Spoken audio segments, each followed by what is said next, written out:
नमस्कार, बहुत बहुत स्वागत है आपका। आप देख रहे हैं न्यूज़ 18 का डिजिटल प्लेटफॉर्म। मैं हूं आपके साथ ऋतु ज्ञानवानी। देश के लाखों केंद्रीय कर्मचारियों और पेंशन भोगियों के लिए एक बहुत बड़ी खबर है। पिछले काफ़ी समय से सोशल मीडिया और कर्मचारी यूनियनों के बीच एक ही चर्चा सबसे तेज थी। क्या 50% महंगाई भत्ता होने के बाद इसे बेसिक सैलरी यानी कि मूल वेतन में मर्ज कर दिया जाएगा? क्या 8वें वेतन आयोग के आने से पहले ही आपका सैलरी स्ट्रक्चर पूरी तरह बदलने वाला है? इस पर अब देश के वित्त मंत्रालय का एक बेहद ही महत्वपूर्ण और अंतिम फैसला सामने आ चुका है। सरकार ने साफ शब्दों में स्पष्ट कर दिया है क्या वो महंगाई भत्ते को बेसिक पे में मिलाने जा रही है या नहीं। आज के इस वीडियो में हम इस पर पूरे गणित को समझेंगे, सरकार के तर्क को जानेंगे और ये भी देखेंगे कि इस फैसले का आपके बैंक अकाउंट में आने वाली सैलरी पर क्या सीधा असर होने वाला है। तो लगातार हमारे साथ बने रहिएगा। देखिए, जो है जानकारी ये है, इस पूरे मामले की गहराई को समझने के लिए हमें थोड़ा पीछे जाना होगा। जब भी देश में महंगाई बढ़ती है तो सरकार अपने कर्मचारियों के रहन सहन के स्तर को बनाए रखने के लिए महंगाई भत्ता यानी कि डियरनेस अलाउंस देती है। साल 2024 और उसके बाद के समय में ये डीए बढ़ते बढ़ते 50% के आंकड़े को छू गया। अब नियम और पुराने वेतन आयोगों के इतिहास को देखें तो जब भी महंगाई भत्ता 50% तक पहुंचता था तो उसे मूल वेतन यानी बेसिक पे में जोड़ दिया जाता था। इसे ही तकनीकी भाषा में डीए मर्जर या डीए का विलय कहा जाता है। कर्मचारी संगठनों और यूनियनों का तर्क था कि चूंकि महंगाई रिकॉर्ड स्तर पर है, इसीलिए 50% होते ही इसे तुरंत जो है बेसिक सैलरी का हिस्सा बना देना चाहिए।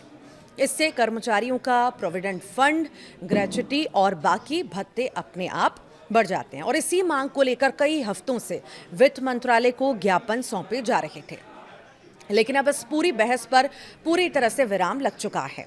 वित्त मंत्रालय ने केंद्रीय कर्मचारियों की इस मांग को फिलहाल सिरे से खारिज कर दिया है।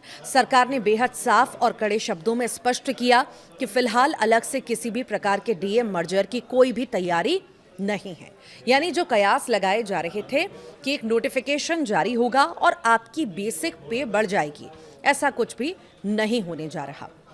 सरकार का कहना है कि 7वें वेतन आयोग की सिफारिशों में ऐसा कोई ऑटोमेटिक नियम नहीं था कि 50% डीए होते ही उसे मर्ज करना ही पड़ेगा। सरकार के इस आधिकारिक बयान ने उन लाखों कर्मचारियों को बड़ा झटका दिया है जो इस महीने से अपनी सैलरी में एक बड़े बम्पर उछाल की उम्मीद लगाए बैठे थे। अब सवाल ये उठता है कि सरकार ने ऐसा फैसला क्यों लिया और इसके पीछे पूरी तरह से आर्थिक समीकरण काम कर रहे हैं। अगर सरकार 50% महंगाई भत्ते को बेसिक पे में मर्ज कर देती तो सरकार के खजाने पर अचानक से अरबों खरबों रुपयों का अतिरिक्त बोझ आ जाता। जब बेसिक पे बढ़ती है तो केवल टेक होम सैलरी नहीं बढ़ती बल्कि कर्मचारियों का पीएफ कंट्रीब्यूशन बढ़ जाता है, जिसमें सरकार को भी अपना हिस्सा बढ़ाना पड़ता है। रिटायर होने वाले कर्मचारियों की ग्रेच्युटी और कम्यूटेशन की रकम भी भारी बढ़ोतरी इसमें भी होती है। और सबसे बड़ी बात, देश के करीब 50 लाख से ज़्यादा पेंशन भोगियों की मासिक पेंशन का बेस बदल जाता।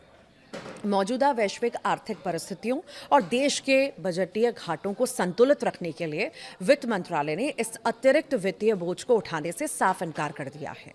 सरकार का मानना है कि महंगाई भत्ता समय समय पर बढ़ाया ही जा रहा है और इसीलिए अलग से मर्जर की कोई भी तार्किक जरूरत नहीं है। इस खबर का एक और महत्वपूर्ण पहलू है जो सीधे जुड़ा है 8वें वेतन आयोग से। आमतौर पर हर 10 साल में एक नया वेतन आयोग आता है। 7वां वेतन आयोग 2016 में लागू हुआ था और नियमों के मुताबिक 8वें वेतन आयोग को लेकर चर्चाएं अब बेहद तेज हैं। कर्मचारी संगठनों का मानना था कि अगर डीए का मर्जर अब हो जाता तो 8वें वेतन आयोग के गठन के समय कर्मचारियों की फिटमेंट फैक्टर की गणना एक ऊंचे बेस से होती। लेकिन अब जब सरकार ने कह दिया कि कोई अलग से मर्जर नहीं होगा तो इसका सीधा मतलब है कि अब सैलरी स्ट्रक्चर में जो भी बड़ा बदलाव होगा वो सीधे 8वें वेतन आयोग के जरिए ही होगा।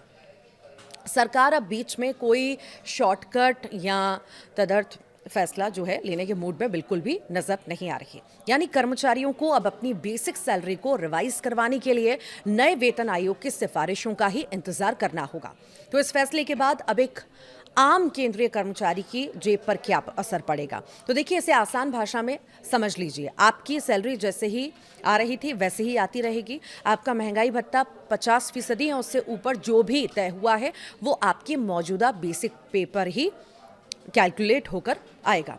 हाँ, एक राहत की बात जरूर है कि 7वें वेतन आयोग के नियमानुसार जब डीए 50% पहुंचता है तो कुछ अन्य भत्ते जैसे कि हाउस रेंट अलाउंस हो गया और चिल्ड्रन एजुकेशन अलाउंस हो गया, ट्रैवल अलाउंस हो गया, इसमें जो है बढ़ोतरी अपने आप लागू हो जाती है। वो लाभ कर्मचारियों को मिलते रहेंगे, लेकिन जो एक बड़ी छलांग बेसिक पे में मिलने वाली थी वो फिलहाल होल्ड पर चली गई है। आपकी टेक होम सैलरी में कोई कटौती नहीं होगी, लेकिन जो एक्स्ट्रा हेल्थ क्रिएशन या पीएफ में बड़ा इजाफा होने की उम्मीद थी उसके लिए अभी इंतजार लंबा हो गया है।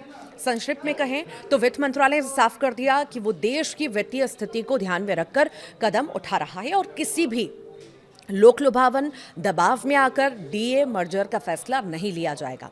अब सभी की नजरें इस बात पर टिकी हैं कि सरकार 8वें वेतन आयोग के गठन को लेकर कब आधिकारिक घोषणा करती है और इस पूरे फैसले पर आपकी क्या राय है। क्या सरकार का यह कदम सही है या कर्मचारियों की मांग जायज थी? हमें नीचे कमेंट बॉक्स में जरूर बताइएगा।